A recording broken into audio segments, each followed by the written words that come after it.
Bien, alors ça a l'air de fonctionner à peu près. Alors, donc en fait, on va commencer par étudier la structure classique d'une coque en bois, parce que même actuellement, pour les coques en acier, pour les grands navires, que ce soit même les coques en polyester des bateaux de plaisance, etc., eh bien, on continue à utiliser la même terminologie, les mêmes mots, les mêmes définitions qu'à l'époque où les bateaux étaient entièrement en bois. Alors, on va s'intéresser d'abord à la structure d'un navire en bois. Donc, on commence toujours par la quille. Il faut savoir que même sur les cargos, alors évidemment, c'est pas la même quille, c'est pas le même modèle, c'est pas du tout la même, ni même le même matériau, mais sur les bateaux acier, oui, on verra qu'il y a aussi une quille. On va voir comment exactement elle est faite. Donc, en fait, la quille, c'est la colonne vertébrale. La quille, c'est la colonne vertébrale. Donc, on commence toujours par poser la quille. D'ailleurs, vous voyez, par exemple, aussi les histoires de contrats d'assurance, etc., eh bien, par exemple, le moment où la quille est posée, eh bien, ça fait partie des éléments qui ont pris en compte pour des tas de questions, notamment des questions d'assurance. Ensuite, une fois qu'on a posé la quille, ce qu'on va poser, c'est l'étrave. Alors, l'étrave qui se trouve donc au niveau de la proue du navire. D'accord. Bon, mais l'étrave, comme ça, ne résistera pas longtemps à la poussée des vagues. Donc, il faut évidemment lui adjoindre une sécurité. C'est le brillon aux courbes d'étrave. Voyez. Alors, voyez, par exemple, le brillon, c'est une pièce sur une structure en bois, mais c'est le nom d'une partie de la coque d'un bateau en polyester. Souvent, on appelle le brillon sur un voilier de croisière en polyester. Eh bien, évidemment, ce n'est pas le renfort de l'étrave, c'est la partie de la coque au moment où il y a le franchissement du niveau de la mer. Vous voyez, ça s'appelle le brillon, c'est-à-dire à la partie en bas de la pente qui est faite, eh bien, ça s'appelle le brillon, même sur les bateaux polyester. Donc, l'avant est constitué donc d'un massif d'étrave et du brillon. Mais des vagues, il y en a aussi qui peuvent arriver par l'arrière, donc il va y avoir forcément un étambot. L'étambot, c'est pareil, il ne survivra pas longtemps s'il n'a pas son renfort. Donc, il va y avoir une courbe d'étambot et ça s'appelle le marsouin. Donc, et ça, qu'est-ce que c'est? Ça, c'est la colonne vertébrale d'un navire. L'étrave, on appuie sur la quille maintenue par le brillon. L'étambot, on appuie sur la quille maintenue par le marsouin.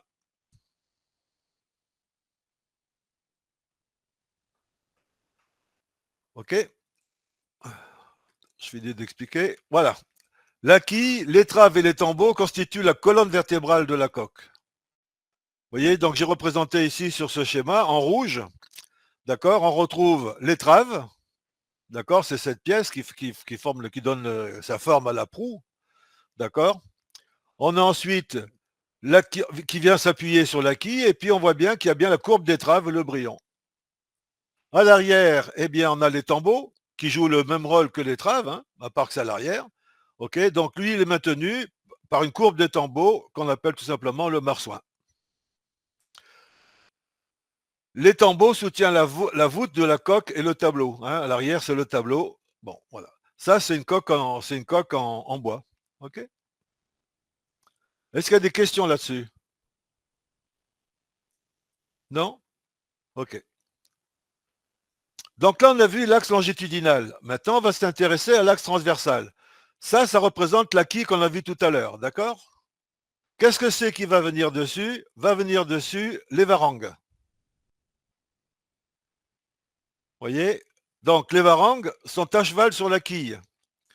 Si vous le permettez, puisqu'il faut bien un peu parler aussi examen, de temps en temps, j'insisterai sur des choses qui peuvent être posées comme question. Vous voyez? Donc, alors, en fait, si vous voulez, en quelque sorte, c'est comme si les varangues, c'était les vertèbres. Et les vertèbres qui vont permettre aux côtes de s'accrocher à la colonne vertébrale. Et les côtes, ben, c'est ce qu'on va voir tout à l'heure, qu'on va appeler les couples dans les constructions en bois ou les membrures dans les constructions en acier. Donc les varangues sont à cheval sur la quille. Vous voyez, voilà les varangues. OK? Donc des varangues, de toute façon ici représentées en rouge, vous voyez qu'il y en a, il y en a pas seulement sur la quille, il y en a sur le brillon, il y en a sur l'étrave, toujours pas seulement sur la quille, il y en a aussi sur le marsouin, et il y en a aussi sur les tambours, etc. OK. Les varangues sont à cheval sur la quille. L'espace entre deux varangues est une maille. L'espace entre deux varangues, c'est une maille. La maille la plus basse, c'est le puisard, où est positionnée la crépine. La crépine, c'est le filtre. La crépine de la pompe de cale. Les varangues sont trouées par des anguillés afin de permettre la circulation de l'eau due aux infiltrations de s'écouler vers le puisard. On les distingue un petit peu. Si vous regardez en bas de la varangue, là où il y a la flèche blanche, vous verrez, on voit qu'il y a un petit jour dessous la varangue. Ça fait comme une petite pointe. Je ne sais pas si vous voyez mon curseur.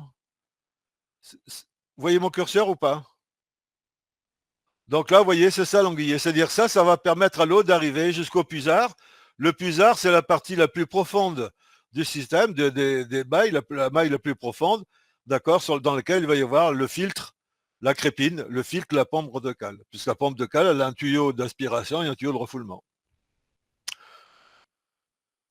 Donc tous ces mots, généralement, que vous trouverez en rouge, puisque vous savez que ce document qui vous est projeté là, vous allez le récupérer ensuite sur le drive, hein. Donc, j'attire votre attention sur tous les mots qui sont écrits en rouge parce que c'est souvent une petite question de l'examen. Donc là, j'avais donc la quille. Sur la quille, on a commencé à placer les varangues. Donc, on a dit que les varangues, c'était les vertèbres. Et bien maintenant, il faut mettre les côtes. Et les côtes, c'est quoi? Eh bien, on appelle ça les couples, hein. Donc, il y a un couple bâbord et un couple tribord, d'accord, qui vient de se poser.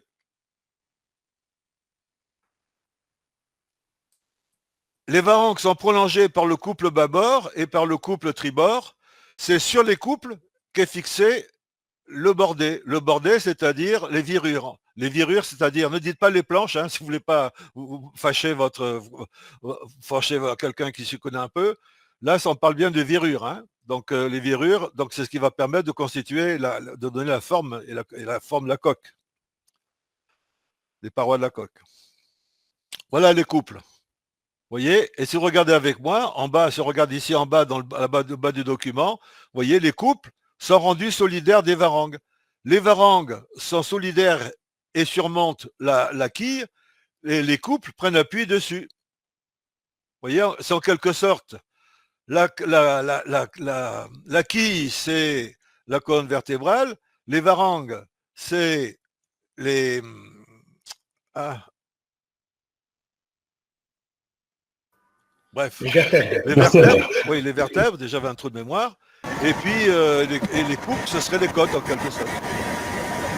Donc il ne reste plus maintenant qu'à fermer le. Donc vous voyez ici, on retrouve ici, toujours sur le même schéma depuis tout à l'heure, vous voyez, et toujours représenté en rouge, et là on a donc les couples. Et là, vous voyez, on vous dit pour l'acier, on utilise le terme de membrure au lieu du terme couple. Hein? Voilà. Bon, c'est la seule petite différence qu'il y a. Il y a quelques termes comme ça, mais sinon, de manière générale, c'est le même terme. Eh bien, puisque j'ai la colonne vertébrale, puisque j'ai les vertèbres, puisque j'ai les côtes, il ne me reste plus que le sternum. Eh bien, pour fermer le système, on va utiliser le barreau. Alors, un barreau ou beau. Ce qui fait que mètre beau, ça vient de là. Le mètre beau, ça veut dire on dit toujours la partie la plus large du bateau, hein. Si vous discutez avec des marins, ils parlent du mètre beau du bateau. Le mètre beau, ben, c'est-à-dire le barreau le plus grand. Et le barreau le plus grand, c'est quoi? Ben, forcément là où le bateau est le plus large. D'où l'expression le mètre beau. Les barreaux supportent le pont. C'est de là que vient l'expression hauteur sous barreau. On appelle aussi beau un barreau, d'où mètre beau, à l'endroit le plus large de la coque, sur beau, tout ce qui est au-dessus des barreaux. Vous voyez, donc les termes de marine en bois sont expliqués même actuellement. Vous voyez, par exemple, quand vous arrivez au port pour payer votre place parce que vous êtes en escale, ben, la première question qu'on vous pose, quelle est la longueur et quel est le mètre beau?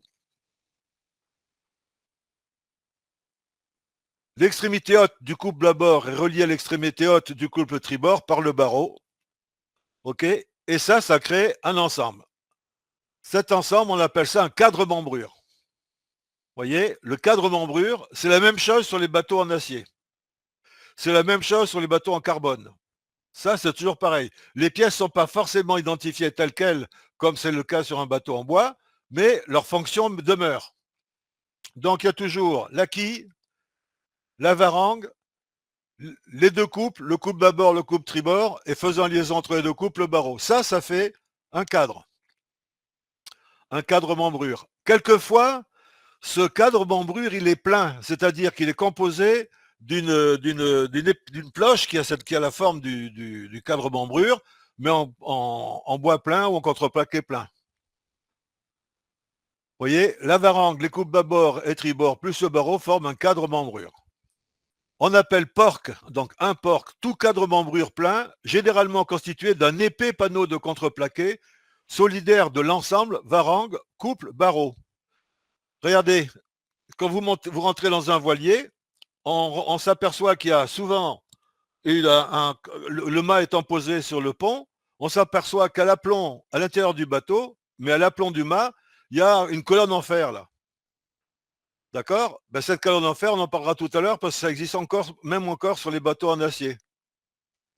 On appelle ça une épontille. Et juste à côté de cette épontille, généralement en avant de cette épontille, il y a un porc, c'est-à-dire un cadre membrure plein dans lequel est découpée une porte. Et ça, vous avez des dizaines de modèles de voiliers qui sont équipés comme ça. C'est une technique de construction, parmi d'autres. Donc maintenant, une fois qu'on a fait, on comprend bien qu'il va y avoir, comme notre cage thoracique qui a plusieurs côtes, ben forcément, il va y avoir plusieurs cadres membrures. Donc pour s'assurer qu'ils restent bien parallèles, eh bien, on va utiliser des renforts. Et les premiers renforts qu'on va avoir, ce sont les serres. Vous voyez? Quel est le rôle des serres? Le rôle des serres, eh bien, comme elles sont fixées sur les couples, eh bien, ça permet qu'elles soient verticales et parallèles entre elles. Pour pas que ça se déforme. Les serres sont des renforts intérieurs pour maintenir les coupes parallèles, donc les cadres membrures parallèles. En fait, on va par exemple, ce bateau va être découpé en X cadres membrures, d'accord, et on va mettre des serres pour le maintenir. Alors, des serres, on ne les met pas n'importe où. Vous voyez ce trait qui est là, le trait horizontal que vous voyez ici, là, il représente la surface de la mer, d'accord? Là, cette serre-là est très importante. D'accord, on va aller voir ensemble. Vous voyez, c'est ce qu'on appelle la serre de bouchin. Qu'est-ce que c'est qu'on appelle un bouchin en marine, en construction navale? C'est quand il y a une modification de la trajectoire vous voyez, la coque, elle part, le couple, il part comme le couple tribord, là, par exemple. Il part incliné, puis arrivé à hauteur du bouchin, il se redresse et il est presque vertical. D'accord? Donc, là, on va mettre à ce niveau-là, ou est-ce que à ce niveau-là, à l'endroit où il y a le niveau de la mer au repos, eh bien, on va mettre une serre qu'on appelle la serre de bouchin. Et enfin, la serre bocquière, c'est-à-dire elle est placée le plus haut possible, au mètre beau, on comprend bien, hein, la serre bocquière, comme le mot beau pour barreau, d'accord, la serre bocquière qui vient vérifier la rigidité du système. Les voilà toujours sur notre petite coque de structure qu'on a vue depuis tout à l'heure. Et là, en rouge, donc la serre bocquière en haut et la serre de bouchin en bas. Des questions? Non? Vous voyez? Donc là, ici, on voit donc on voit de nouveau les coupes comme tout à l'heure, mais là, on s'aperçoit que là, haut où il y a les barreaux qu'on voit, eh bien, c'est la serre bocquière. Et à l'endroit où il y a ce changement de trajectoire, les coupes sont la forme différée, d'une partie inclinée, elle devient presque verticale, eh bien, ça s'appelle la serre de bouchin.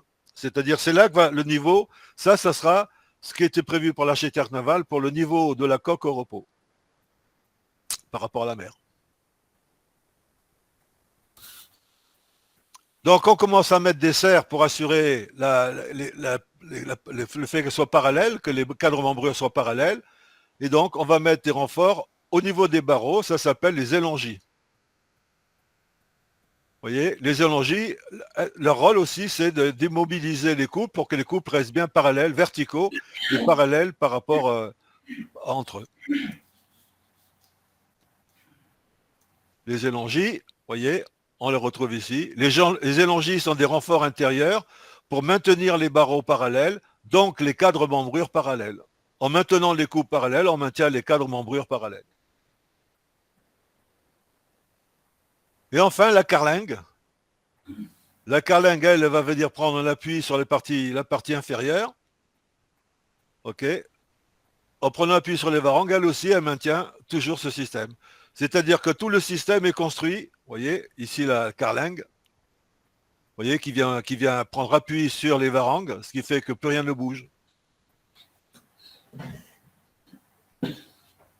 Des questions sur les quelques éléments qu'on a vus là? Non? Ok. Les carlingues sont des renforts intérieurs pour maintenir les varangues parallèles, donc les cadres membrures parallèles. L'amerture d'une coque en bois, alors ça j'ai mis en rouge parce que ça peut être une question, hein. L'amerture d'une coque en bois est donc une succession de cadres membrures maintenus parallèlement, en bas par la quille et les carlingues, sur les côtés par les serres, en haut par les élongis.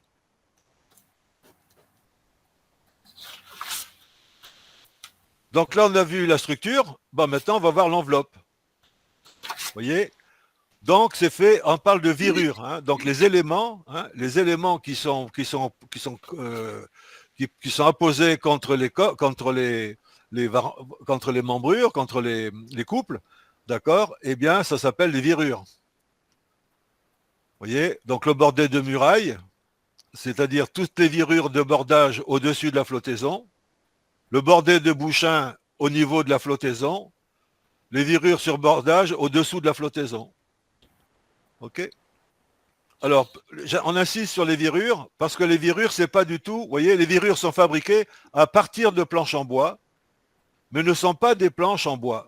Ce sont des pièces effilées dans des planches en bois. Vous voyez, sur le petit schéma que j'ai mis en bas et à droite, eh bien, la planche, elle est bien un parallélépipède hexa, d'accord? On va découper une forme particulière pour que ça donne cette impression que ça suit la coque. Vous voyez, c'est pas une planche qui suffit. Souvent, les gens, quand ils achètent un bateau en bois, ils pensent qu'il suffit de prendre des planches et puis de les clouer. Et oui, ben, ça marche pas pour faire les virures. Les virures, d'ailleurs, regardez sur mon petit schéma, vous voyez, la virure, en fait, ce qui se passe ici, là, c'est que, là, regardez, la virure, elle est là, la virure. Hein, regardez, je suis la virure, ou on peut prendre celle-là, ou celle-ci, on la voit bien aussi. Et regardez, là, c'est vachement étroit, alors que là, c'est vachement large. Donc, ça correspond bien à cet effilage. Hein.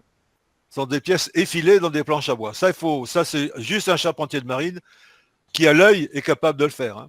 Nous, évidemment, on se sert des ordinateurs pour le dessiner la forme, mais les charpentiers de marine, tous ceux qui m'ont fait rêver quand j'étais gamin, eux sont capables de le faire à l'œil. C'est un métier. Donc, on a le lest, d'accord? Donc, après la quille, les varangues qui prennent appui sur la quille, d'accord? Et vous voyez, dans le bordage, hein, le bordage, c'est l'enveloppe de la coque. Vous voyez, la première, on peut peut-être la retenir, c'est ce qu'on appelle la virure de Galbord. Même sur les bateaux en acier, la première virure qu'on met à côté de la quille, c'est la virure de Galbord. Hein, d'accord? C'est toujours, que ce soit du bois ou de l'acier, eh bien, c'est pareil. La même terminologie. Sur la structure du bateau en bois, est-ce que vous avez des questions? Non? Ok. Structure classique d'une coque en acier. Alors, bon, quelques éléments quand même. Excusez-moi. Ah, ça ne va pas marcher. Voilà, ça va marcher. Donc, pour faire la structure, on utilise soit des profilés qui sont obtenus directement des aciéries, soit des poutres d'assemblage qui sont constituées par assemblage de tôle. Hein, donc, on comprend bien que les profilés n'ont pas la résistance des poutres, hein, d'où leur nom, poutres d'assemblage, qui, elles, sont constituées par assemblage de tôle. Mais regardez les termes. Regardez, on retrouve les mêmes termes que pour la construction en bois. La notion de varangue. Alors, il y a pour membrure. Membrure, ça correspond au couple dans les. Mais même sur un bateau en bois, hein, vous discutez avec quelqu'un, vous lui dites les membrures, il ne sera pas choqué. On peut dire membrure aussi pour un bateau en bois. Membrure, c'est plutôt, on essaie plutôt de réserver ça pour les constructions en acier. Tout à l'heure, je vous ai parlé de ce tube en acier qui a à l'aplomb du pont qui est posé sur le mât. Vous voyez les pontilles. Eh bien, sur les bateaux en acier, une partie qui vient renforcer, cette colonne-là, eh bien, on appelle ça aussi les pontilles. Alors évidemment, il n'y a pas une pièce de bois comme sur les bateaux en bois, mais il y a une quille, on va voir comment elle est fabriquée. Vous voyez? Donc il y a, il y a deux termes qui sont nouveaux par rapport à ce qu'on a dit sur le bois. Il y a la notion de lisse. Alors la lisse, les lisses, ce sont toujours des profilés, c'est-à-dire qu'ils sont obtenus directement des aciéries. C'est une pièce métallique d'une forme particulière. Et là-haut, vous avez les élongis qu'on connaît. Donc les élongis, eux aussi, les élongis, ce sont eux aussi des profilés. Par contre, vous voyez, il y a des îloirs. Les îloirs, ce sont des poutres d'assemblage. Vous voyez, c'est beaucoup plus résistant. Donc, en quelque sorte, les lisses et les élongis, c'est plutôt des profilés. C'est pas plutôt, ce sont des profilés. D'accord? Alors que les serres et les îloirs, ce seront des poutres d'assemblage sur un bateau en acier. Je vous rappelle que vous allez avoir ce document, peut-être pas demain, mais en tout cas au plus tard lundi, quoi. Hein. Donc on retrouve sur les bateaux en acier la même chose, c'est-à-dire un cadre membrure formé par une varangue, une membrure bâbord, une membrure tribord et un barreau. Et après, ben, tout ça s'est maintenu parallèle grâce aux élongis ou îloirs, grâce aux serres ou lisses, grâce aux carlingues. Cadre membrure verticaux, maintenus parallèles par la quille, les carlingues, les serres et lisses, les élongis ou îloirs. C'est exactement le même principe que les constructions en bois. Voilà. Voyez la virure de quille. Vous voyez, ça là, dans le schéma que vous trouverez, il y en a plusieurs comme ça, schéma. Normalement, j'essaie d'attirer l'attention sur la partie où j'ai mis un petit point rouge. Hein. Donc ici, vous voyez, cette partie-là, c'est la virure de quille. Alors, qu'est-ce que c'est qu'on appelle la virure de quille? Alors ça, ce sont des termes qui peuvent tomber, à l'examen SEIMR. Hein. Les tôles sont disposées par fil longitudinal nommé virure, comme les virures sur les bateaux en bois, constituées par raboutage bout à bout. Alors en rouge, le terme marin, à bout ou extrémité d'une tôle d'acier préparée pour se joindre à une autre. La virure située dans l'axe s'appelle la virure de quille. En fait, il y a deux épaisseurs. Il y a deux épaisseurs de tôle à ce niveau. L'étole extérieure qu'on appelle la quille, l'étole intérieure qu'on appelle la contre-quille. Hein, quille et contre-quille. Les tonnes de la virure de quille sont d'un échantillage nettement supérieur aux tôles des autres virures du bordé de fond.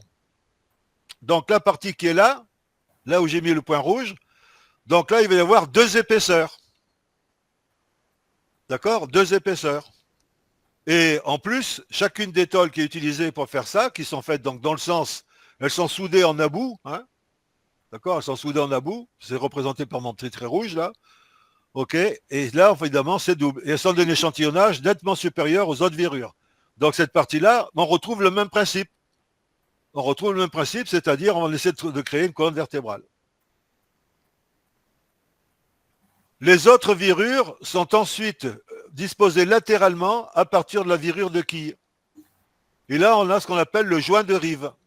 Qu'est-ce que c'est le joint de rive? Le joint de rive, c'est la soudure qui permet de relier entre elles les virures d'acier, les virures d'une coque en acier. Vous voyez, la notion d'about,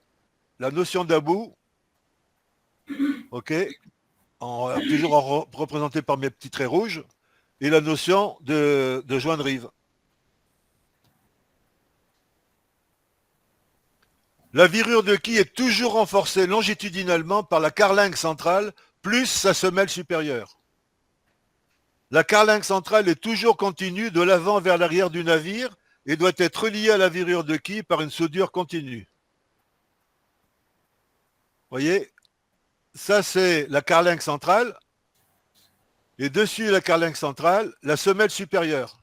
Et vous allez me dire, ben alors Marcel, qu'est-ce qu'il y a? Ben regardez ce que ça crée.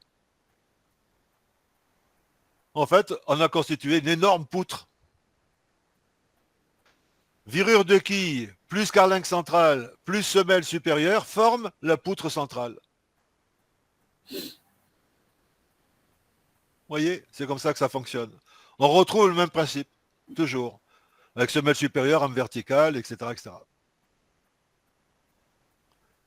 Puis il va y avoir les mêmes, des carlingues latérales, évidemment pas aussi imposantes que la carlingue de quille, mais c'est le même principe. Sur les virures disposées latéralement, à partir de la virure de quille, sont soudées les carlingues latérales. Excusez-moi. Et il y aura là aussi des semelles supérieures. Là aussi, on va reconstituer, toujours pareil, hein, la poutre classique, la poudre en T classique. Sur chaque virure latérale est soudée une sur chaque virure latérale est soudée une latérale. Qu'est-ce que j'ai écrit là? N'importe quoi.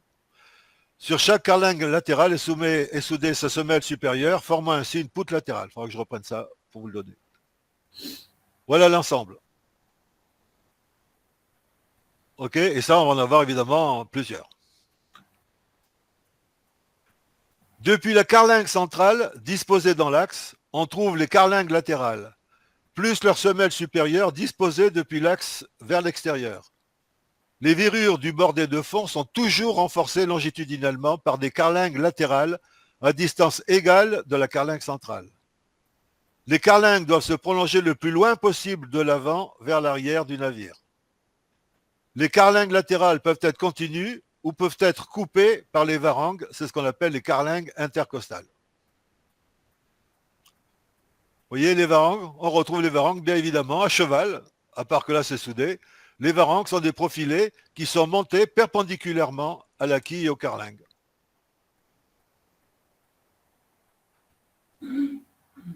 Dans le cas d'une coque à double fond, les carlingues et les varangues sont des âmes en tôle, formant un quadrillage des fonds qui est soudé d'une part sur le bordé de fond, d'autre part sur le bordé de plafond de ballast, mais ça on le verra tout à l'heure, j'insiste pas. Et là, qu'est-ce qu'on remarque? Eh bien, comme sur le bateau en bois, des anguillés pour permettre à l'eau de s'écouler. Le même principe est respecté. Vous voyez? Donc, en fin de compte, on a retrouvé à peu près la même configuration entre la coque en bois et la coque en acier. On va s'intéresser au bordé maintenant. Donc, on commence par le bordé des fonds. Donc, au départ, on a forcément la virure de quille. On est bien d'accord? Puis après, on va mettre la virure de galbord. Vous vous en rappelez qu'on avait trouvé ce nom-là tout à l'heure sur le bateau en bois? Vous voyez, la virure de galbord. Puis après, les autres virures du bordé de fond. Le bordé de fond est constitué à l'aide des virures disposées latéralement à partir de la virure de quille. En rouge, le joint de rive. La virure qui jouxte la virure de quille s'appelle virure de galbord. D'accord? Donc ça peut être une question. Évidemment, comme c'est un QCM, la bonne réponse, ça sera évidemment virure de quille.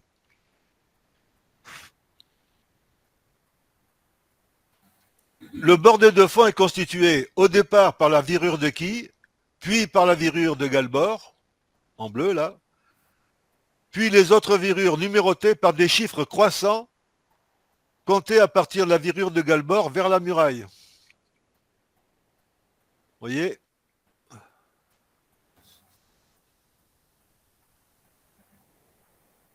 Alors souvent, ce qui se passe, c'est que quelquefois, ce qu'on place, ça peut être très souvent, moi ce que j'ai vu, très souvent, c'est des chiffres romains. Très souvent. Bordé de muraille. Donc le bordé de muraille, ben forcément, il va y avoir la liaison varangue-membrure. Hein, il y a des membrures, puisque le muraille, on va les appuyer sur quoi? Les murailles, ce sont des plaques d'acier. On va les souder sur quoi? Eh bien, on va les souder forcément sur les membrures. Donc, les varangues sont prolongées par les membrures, d'accord, et on va souder par-dessus. voyez? Donc, je reviens un petit peu en arrière. Donc là, on avait vu la virure de quille, la virure de Galbord, les autres virures. On arrive à la virure de Mouraille.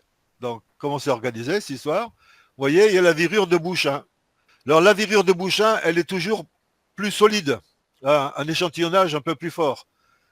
C'est là que se trouvent les quilles anti-roulis. Sur certains bateaux, ici, là, imaginez que de l'arc de cercle, vous voyez, là où je mets mon petit curseur, eh bien, de l'arc de cercle ici, imaginez qu'il y a une pièce qui part comme ça, là. D'accord? Ce sont les quilles anti-roulis. La virure qui se trouve à l'arrondi de la carène, à la base de la muraille, est nommée virure de Bouchain et supporte éventuellement la quille de roulis. Et cette partie de cette pièce-là est d'une épaisseur renforcée. OK? Puis après, il y a les autres virures, et on retrouve exactement le même nom que pour la construction en bois, la virure de carreau. Est-ce que vous en rappelez de ça? Hein, on avait vu qu'il y avait la virure de carreau.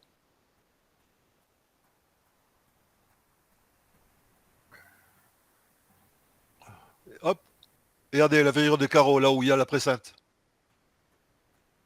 OK? Donc c'est pareil, le même vocabulaire.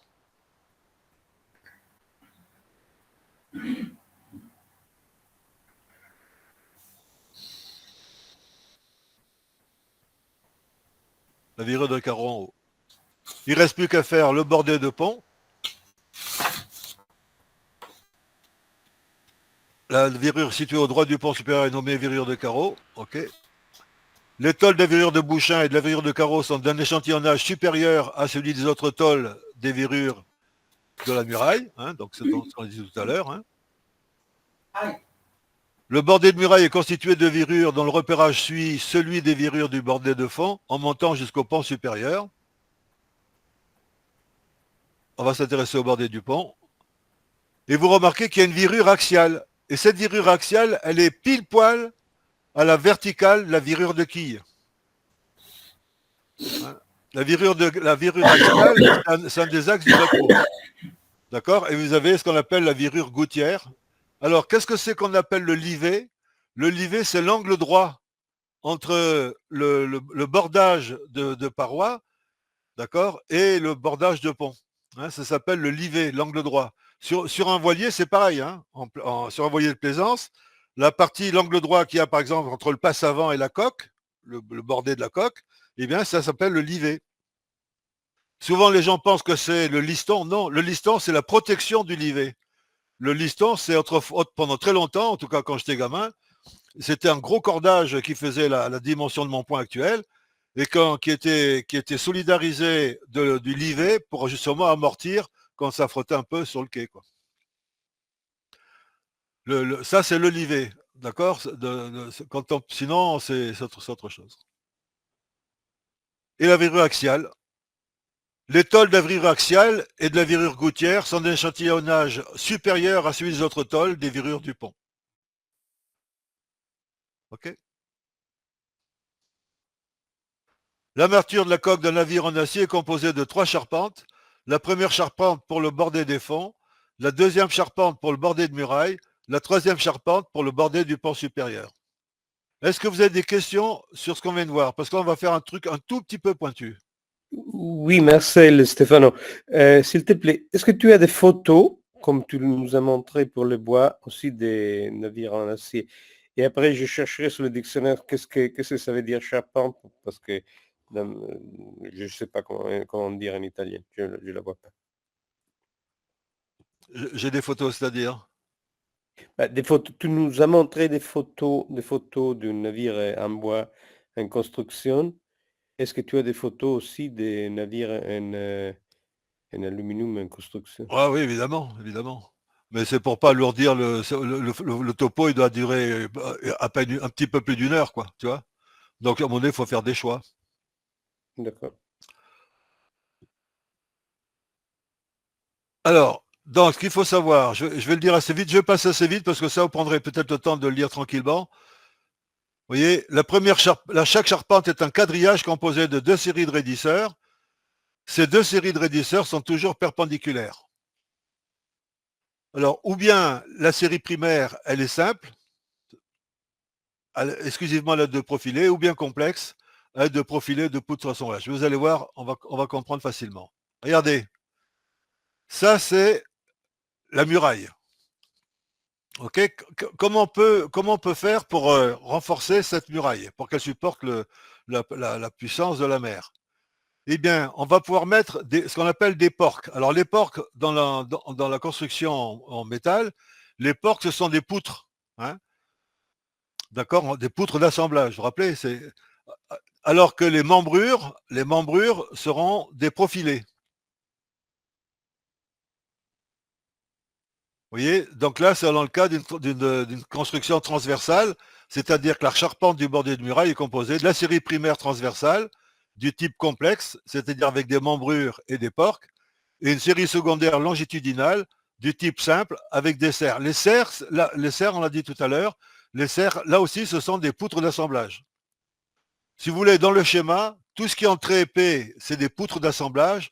Tout ce qui est en très fin, ce sont des profilés. D'accord? Quand vous aurez à revoir le document. Mais j'aurais pu avoir ce système-là aussi. Alors vous allez me dire, mais Marcel, pour quelle raison on a deux systèmes? C'est quelque chose qu'on verra là, dans deux séances, puisque quand on va expliquer de manière plus précise les bateaux, hein, d'accord, en fait, tout dépend si c'est un pétrolier, un minéralier, un bateau de transport de commerce, etc. Les contraintes n'étant pas les mêmes, la construction ne peut pas être la même. Il ne faut pas imaginer que la coque d'un bateau, la coque d'un paquebot, on peut la transformer en pétrolier. Il suffit d'enlever deux, trois trucs et puis on met un bouchon et ça va le faire. Non, ça ne marcherait pas. Vous voyez, là, regardez, vous voyez, on voit bien que c'est. Regardez, là, on a bien des porques et des membrures et des serres, alors que là, regardez, là, il n'y a que des lisses. Vous voyez, dans le sens longitudinal, ce ne sont que des profilés. Dans le sens vertical, ce ne sont que des poutres d'assemblage. Vous voyez? Alors, dites, savez-vous comment on fait en marine pour savoir si c'est du transversal ou du longitudinal? C'est simple, ces pièces-là, les serres et les poutres, ça forme des rectangles. D'accord? Ben là, les rectangles, en quelque sorte, ils sont bien transversales, dans l'axe transversal. OK? Et bien voilà, ben, c'est une construction transversale. Si je prends ici, on voit bien que les rectangles sont formés dans le sens longitudinal. Et bien là, on dit que c'est une construction longitudinale. C'est la disposition des pièces qui dit ce que c'est. Regardez, je vais m'intéresser au pont. Vous voyez, là, c'est une construction transversale. Qu'est-ce qu'on voit? Il y a des barreaux et des barreaux renforcés. Alors, les barreaux, ce sont des profilés. Les barreaux renforcés, ce sont des poutres d'assemblage. Vous remarquez qu'il y en a beaucoup dans ce sens-là, dans le sens transversal. Par contre, il y a beaucoup moins dans le sens longitudinal. Et dans le sens longitudinal, ce sont seulement des poutres d'assemblage. Et je ne sais pas si vous avez remarqué, mais à chaque fois, dans la série secondaire, c'est toujours des poutres d'assemblage. Vous voyez, là aussi, c'est des poutres d'assemblage. À chaque fois qu'on a affaire, donc on retrouve ce système-là. Marcel, juste une question, là, c'est Christian. Oui. Tu peux nous donner un ou deux exemples de construction longitudinale ou transversale? Je pense que c'est lié à la typologie, à l'utilisation que tu veux faire du bateau, non? C'est ça? C'est des contraintes qui sont. On va avancer un petit peu et tu verras que je vais répondre à ta question, mais de toute façon, à un moment donné, on va s'intéresser à ce qui se passe sur les bateaux, d'accord, sur les contraintes qu'ils subissent, etc. Ça, vous devez le savoir. Et à ce moment-là, on passera une bonne heure dessus, quoi. Hein. Hein, mais je vais te répondre quand même. Donc là, je vais reprendre la nomenclature des éléments d'une coque en acier. Je reviendrai un peu plus tard sur la construction transversale et en longitudinale. Et même un bateau, c'est pour ça que c'est complexe, il ne peut pas être que tout longitudinal, ou il ne peut pas être que tout transversal. Peut-être que la proue et la poupe seront du type transversal, et la partie du milieu, ce sera du longitudinal, etc., etc. C'est-à-dire que les architectes, en fonction des contraintes que subissent les bateaux, d'accord, eh bien, ils vont choisir plutôt une solution que l'autre. Mais là, on y passera une bonne heure dans 2 séances. Pas la prochaine fois, mais la fois d'après. Donc, la proue, l'étrave, la poupe, l'étambot, et au-dessus de l'étambot, le tableau. Donc là encore, dans le cas du CIMR, c'est chose qu'il faut savoir. Alors, qu'est-ce que c'est qu'on appelle le double fond? Le double fond, vous voyez, c'est ce qui est coincé entre le bordé de fond et le plafond de ballast. Qu'est-ce que c'est qu'on appelle la cale? La cale, c'est entre le plafond de ballast et le pont inférieur. Qu'est-ce que c'est qu'on appelle l'entrepont? L'entrepont, c'est entre le pont inférieur et le pont supérieur. Vous voyez, ne dites pas entrepont. Je ne sais pas ici, on vous montre ce schéma, on vous donne ce schéma. C'est souvent des questions comme ça hein, pour le CIMR. Des petits schémas comme ça, là. Et à la place du 2, on vous dit, et là en 2, qu'est-ce que c'est? Est-ce que c'est un entrepont? Est-ce que c'est une cale? Et puis il suffit de trouver une autre réponse un peu particulière. D'accord? Non, c'est simple. Le rapport, c'est toujours entre quoi et quoi c'est compris. Si c'est compris entre le plafond de ballast et le pont inférieur, c'est la cale. Si c'est compris entre un pont supérieur et un pont inférieur, ça, c'est un entrepont. OK? Et on verra que le double fond a des fonctions, là aussi, pour la sécurité du bateau. Mais on verra ça plus tard. Vous voyez, là, on a rajouté un faux pont. Le pont inférieur, c'est toujours celui qui vient faire le plafond de la cale. Vous voyez, qu'est-ce que le pont inférieur, il est où le pont inférieur? Là, le pont inférieur, il est là. OK, il n'y en a qu'un, c'est pas difficile, c'est bien. Mais là, il y en a plusieurs. Ben, qu'est-ce que c'est le pont inférieur? Le pont inférieur, c'est celui qui constitue le plafond de la cale. Et après, forcément, entre le faux pont et le pont inférieur, on va avoir l'entrepont inférieur. Entre le pont supérieur et le faux pont, on va avoir l'entrepont supérieur. Cette terminologie, ça fait partie des questions qu'ils aiment bien, avec un petit schéma rapide, etc. Un navire doit être équipé à la base d'une cloison étanche au niveau de la proue sans ouverture, de plusieurs cloisons étanches avec porte étanche, d'une cloison étanche au niveau de la poupe sans ouverture. Toute cloison étanche doit s'élever depuis une varangue étanche jusqu'au pont.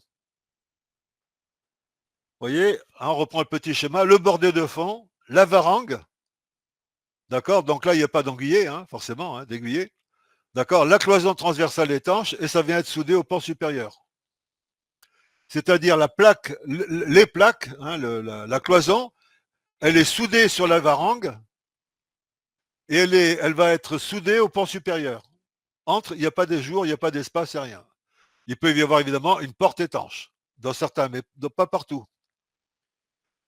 Alors là encore, vous voyez, c'est important, c'est pour ça que j'insiste sur les parties terminologie.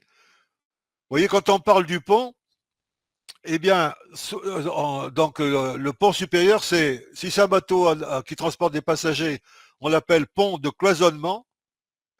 Si c'est un bateau qui transporte des marchandises, on l'appelle pont de franc-bord.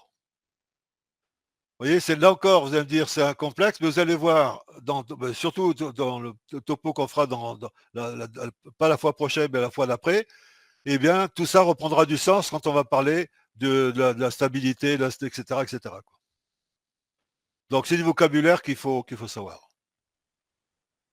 La cloison d'abordage, vous voyez, la cloison d'abordage, en fin de compte, elle n'est pas tracée où on veut. Il y a des règles. Cette cloison d'abordage doit être située à une distance de la perpendiculaire avant fixée par la réglementation maritime et qui est au minimum 5% et au maximum 8% de longueur entre perpendiculaires. Voilà. Donc la longueur entre perpendiculaires, c'est la petite flèche qui est en bas entre AP et FP.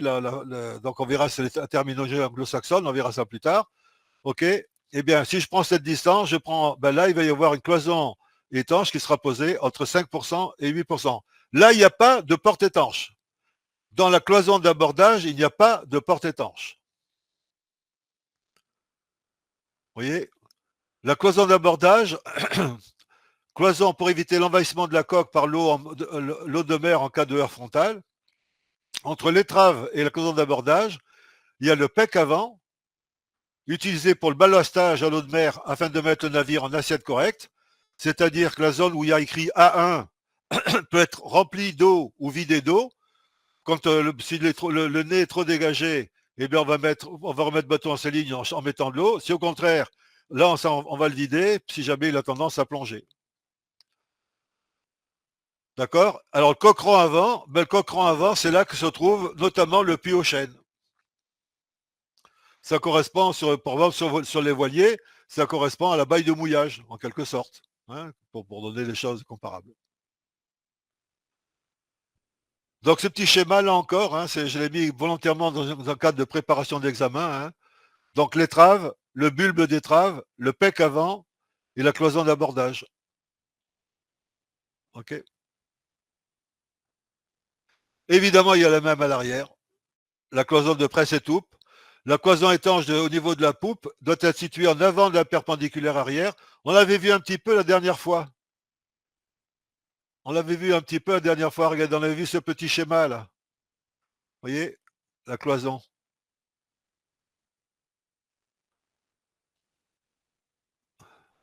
La cloison de presse et toupe, car elle porte le presse et toupe qui assure l'étanchéité du passage de la ligne d'arbre portée lisse. Entre l'étambleau et la cloison de presse et toupe, le pec arrière, C1, ce qui est en C1, utilisé pour le ballastage à l'eau de mer afin de mettre le navire en assiette correcte. Le coqueron arrière, C2, où est hébergé l'appareil à gouverner.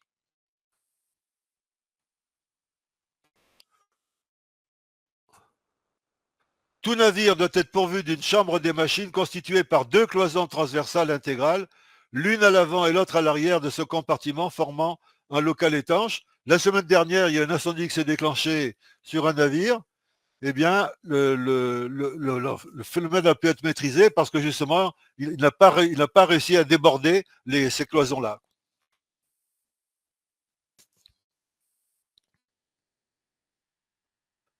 La cale de la dernière tranche verticale est traversée par le tunnel. Vous vous rappelez du tunnel?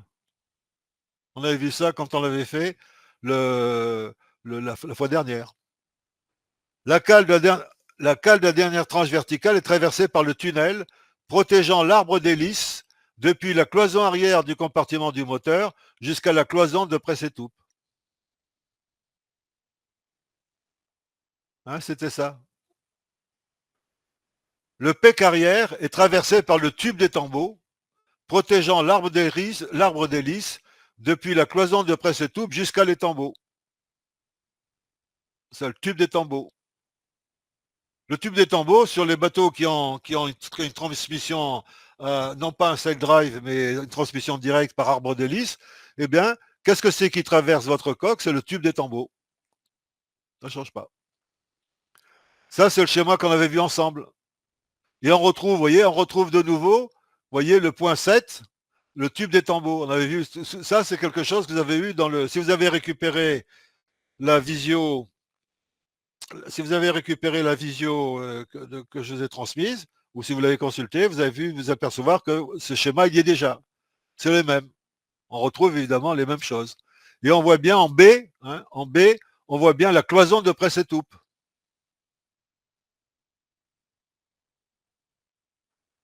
Alors là, j'insiste un petit peu là-dessus parce que là encore, ça c'est une diapo spéciale travail, quoi. Hein. Donc dites, la question qu'il faut savoir, qu'est-ce que c'est qu'on appelle la mèche de safran? C'est l'axe qui va permettre d'orienter le safran vers la droite ou vers la gauche, la mèche de safran. Mais la mèche de safran, elle traverse la coque. Alors vous allez dire, ben, si elle traverse la coque, du coup il y a de l'eau qui va rentrer. Eh bien non. De la même façon qu'il y a un tube d'étambot qui protège l'arbre d'hélice, qui permet à l'arbre porte-hélice de tourner sans que de l'eau rentre dans le bateau. Donc ça, c'est le rôle du tube d'étambot. Eh bien, il y a le tube de jaumière. Quel est le rôle du tube de jaumière? Là aussi, c'est une question d'examen. Le tube de jaumière, c'est l'axe enfin, ce qui va permettre à la mèche du safran, à l'axe du safran, de traverser la coque du bateau. Ça, c'est une diapo importante pour la révision. Et après, on va mettre des cloisons transversales. Alors, c'est pour ça, c'est Christian qui a posé la question sur quand c'est que c'est transversal, quand c'est que c'est longitudinal. Oui, la structure. Voilà. Eh bien, on va rentrer justement dans le vif du sujet. Alors, les cloisons transversales, d'accord, bon, elles sont représentées ici. Le double fond, on l'a fait. Ça, pour l'instant, je laisse. Dites, n'ayez pas imaginé un seul instant que sur un navire qui fait du transport de charbon ou ce que vous voulez, d'accord, ou en pétrolier, eh bien, il soit rempli comme ça, là, comme jamais. Pourquoi? Parce qu'il suffirait que le bateau gîte pour 36 raisons à cause d'une grosse vague. Là, actuellement, là, il y avait une tempête avec des vagues de plus de 20 mètres au nord de l'Écosse. D'accord? Ben, y compris même les grands pétroliers s'étaient secoués. Hein. Même les grands pétroliers. Alors eux, par contre, là, dans ce cas-là, on verra on en parlera justement sur les dangers que crée ce type de vague sur ce type de navire. OK? Eh bien, si jamais ils avaient eu les citernes à moitié remplies, le bateau aurait chaviré depuis longtemps. Voilà comment c'est fait. Vous voyez? Et si vous regardez avec moi, on s'aperçoit qu'il y a des logements qui sont représentés sur les côtés. Est-ce que vous les voyez ici, là? Je les montre avec mon petit curseur. Regardez celui-ci, là, et celui-ci. Vous voyez, là, ils ne sont pas remplis. Mais là, ils sont remplis. Là, ils sont remplis aussi. Vous voyez? Donc, ce bateau-là, le même vraquier, hein, il transporte en vrac je sais pas, de la roche, des cailloux, de minerais, ce que vous voulez. Eh bien, il va être chargé. Les cales 2, 4 et 5 vont être laissées vides. Les cales 1, 3, 6 et 7 vont être au contraire chargées à rabord. Surtout pas à moitié. Pourquoi? Parce que c'est comme le reste, hein, le grain, les bateaux qui transportaient du maïs ou qui transportaient du blé, leur grande crainte, c'est justement que les grains se déplacent. Donc, ils vont être chargés, vous voyez, par exemple, celui-ci va être où il y a le transport du grain. Les cales 1 et 7 vont être remplis, mais remplis non seulement les cales, mais aussi les chambres, hein, d'accord, qui sont au-dessus. Et ça arrive jusqu'en haut de l'îloir. Hein, jusqu'en haut de l'îloir, c'est-à-dire jusqu'en haut de l'îloir de Padeau, là. OK? Donc on comprend bien que dans ce cas-là, du coup, ben, les contraintes, comment ça va être structuré autour de ce danger-là, parce qu'il y a un vrai danger. Le risque, c'est que le bateau il se casse. Hein. Hein, on va le voir, ça. Hein. Il y a des phénomènes, vous entendrez parler de fatigue à l'arc et au contre-arc. D'accord? Et beaucoup de minéraliers font leur trou dans l'eau à cause de ça. Hein. Ils font un trou là aussi parce que ceux qui les déchargent, ce sont des barbares. Et ils déchargent ça à coup de bulldozer. Et s'ils tentent un bon coup de bulldozer dans la coque, c'est bien évident que c'est fait pour la solidifier. Quoi.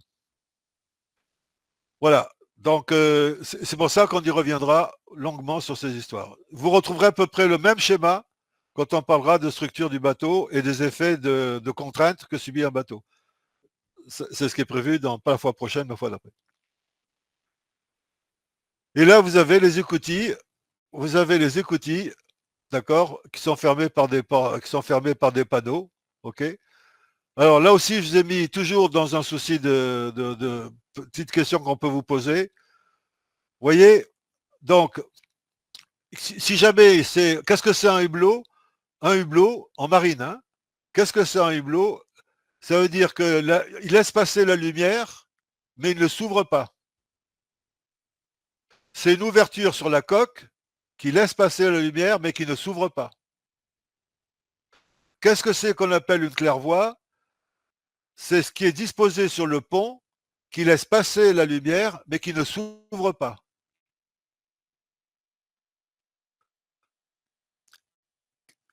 Le pavois, c'est-à-dire ce qui prolonge la muraille au-dessus du pont, on va le voir plus précisément, et la lisse de pavois pour s'appuyer.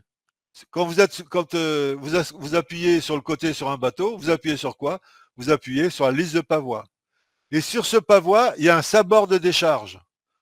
C'est-à-dire, c'est un panneau qui est sur un axe, d'accord? Donc, il s'ouvre depuis l'intérieur du bateau vers l'extérieur, mais il se ferme depuis l'extérieur vers l'intérieur.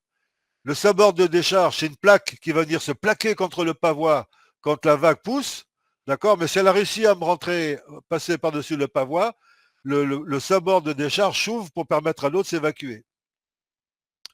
Les dallots, là aussi, c'est des trous qui vont permettre d'évacuer l'eau. Donc, vous voyez, pour évacuer l'eau, dans la partie avant, il y a le sabord de décharge et les dallots. Après, on a les ouvertures, par exemple sur les ferries, par exemple, ou sur les grands bateaux de passagers, là, il faut bien charger la quantité de nourriture pour nourrir 8000 personnes, hein, c'est quand même une petite ville, mine de rien. Eh bien, comment s'appelle quand on peut rentrer carrément avec la machine, ok, ça s'appelle un portellone.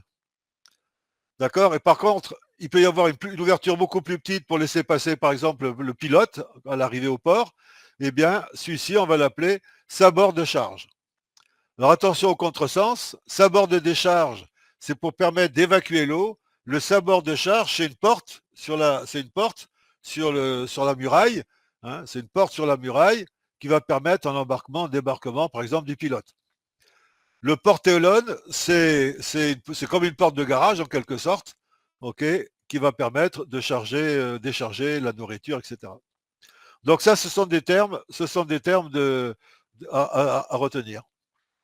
Vous voyez, l'écoutille permet d'aller dessous, hein, donc d'aller dans l'entrepont, par exemple.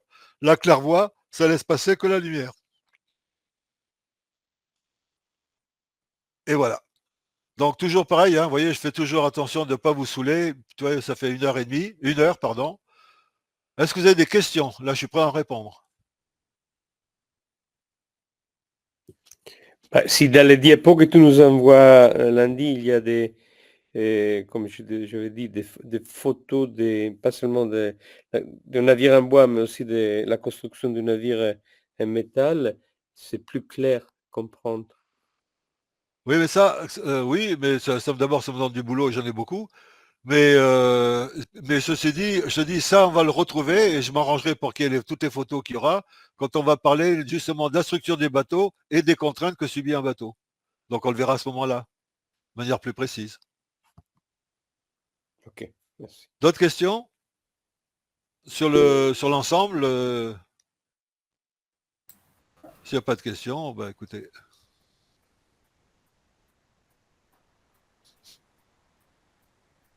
Non?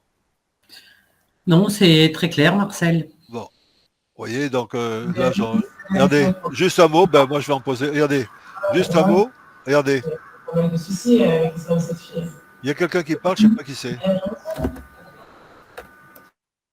Regardez, vous voyez le travers et la proue, d'accord? Regardez les mailles. Vous voyez, la maille, on voit bien que le rectangle est orienté transversalement. Donc, on va dire que la structure, c'est une structure à prépondérance transversale. Vous voyez ce que je veux dire? Avec l'orientation des mailles dans le sens transversal, vous voyez, c'est les rectangles gris, là, il est bien dans le sens transversal, hein, puisqu'il y a la proue à le devant, et travers, j'ai mis une flèche pour dire que c'est travers, c'est comme si c'était vu d'en haut. Ok, donc ça donne une structure à prépondérance transversale. Qu'est-ce que c'est qu'on appelle une maille? Un intervalle entre deux renforts transversaux et deux renforts longitudinaux. Là, maintenant, vous voyez, donc là, qu'est-ce qui se passe généralement dans pour une prépondérance transversale? Il va y avoir une série primaire très dense et une série secondaire plus espacée. Vous voyez, la série secondaire beaucoup plus espacée, mais généralement plus importante. Souvent, ce sont des poutres. Hein. OK? Marcel, juste une question. Là, tu avais parlé tout à l'heure de l'épontilles. Oui. Sur les bateaux, sur les voiliers, oui. on a une épontille en prolongement du mât vertical. Oui.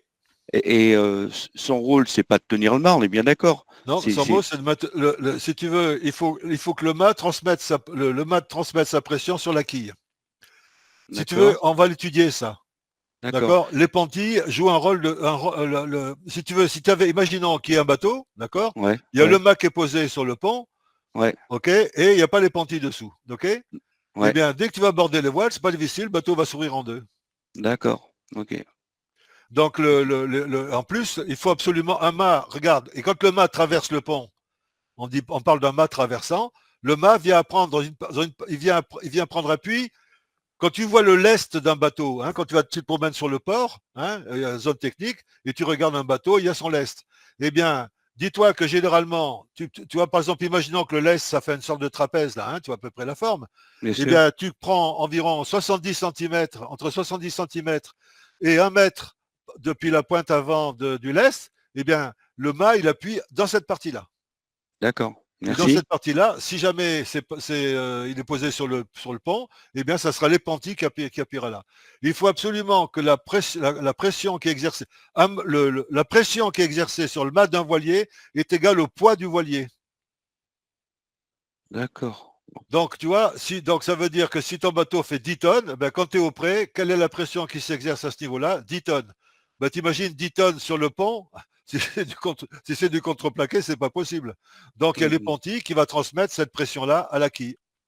Ok. Donc là, la prépondérance transversale, et regardez, donc, bon, ça, vous le verrez. Voyez, regardez, là, la maille est dans le sens longitudinal, vous êtes d'accord? D'accord, ben, ça sera une structure à prépondérance longitudinale. Donc là, ça va être l'inverse. La série primaire, c'est-à-dire celle qui est les plus nombreuses dans le sens longitudinal et plus espacée dans le sens transversal. Exactement le contraire. Ça, là, c'est exactement le contraire de ça, là. Voilà. Eh bien, on verra que tout ça, ça correspond en fonction de... Mais on ne va pas le faire maintenant. Hein. Ça correspond aux contraintes que va subir le voilier et qu'on étudiera la prochaine fois. D'autres questions, mes amis? Très clair, merci beaucoup. Bon, ben écoutez, je vous souhaite à tous une bonne soirée. Est-ce que Et tu as je vais me précipiter voir le match de rugby. Est-ce que tu as la date de la prochaine visio, s'il te plaît? Ben, normalement, c'est tous les 15 jours, mais tous les 15 jours, ça tombe en plein milieu des vacances scolaires. Donc, ça sera probablement en sortie après les vacances scolaires. De la zone de Montpellier, etc., de Toulouse, tout ça. D'accord. Comme j'étais pas là à la première visio, Alors, désolé. Normalement, tu l'as dans ton... Tu peux la récupérer puisque je t'ai envoyé dans le mail le lien. D'accord, ok, merci. Le lien que tu as reçu, tu as le truc. Il y avait autre chose que je voulais vous dire. Pour les personnes là, des Glénans, du comité de secteur, ce que je vous propose, c'est qu'on va, vous allez avoir des documents que je vais vous donner aussi. Et peut-être qu'on peut imaginer à l'occasion une petite rencontre informelle, comme ça, rapide, pour répondre aux questions qui pourraient se poser. Hein? Et ça, c'est beaucoup plus avant, c'est à quand, plus ou moins? Comment? Excuse-moi, je ne comprends pas. Les petites rencontres, tu l'imagines plus ou moins dans combien de temps? Bah, un jour où ils ont une réunion, il y a une réunion du comité de secteur, et bien prendre une petite heure, je sais pas, par exemple après le repas ou le soir, comme ça, une petite heure, comme ça, pour revenir sur 2 ou 3 éléments clés. Hein, forcément, puisque ceux parmi vous qui sont profs, eh bien, ils ont le soutien de l'institution, et donc là, ça sera le soutien pour l'institution des Glénans. Ok, merci. Voilà, mes amis. Merci Marcel. Eh ben, je vous dis à la prochaine fois. Merci Marcel, bonne soirée. Salut, merci. Bonsoir à tout le monde. Merci Marcel. Salut Marie-Hélène. Merci.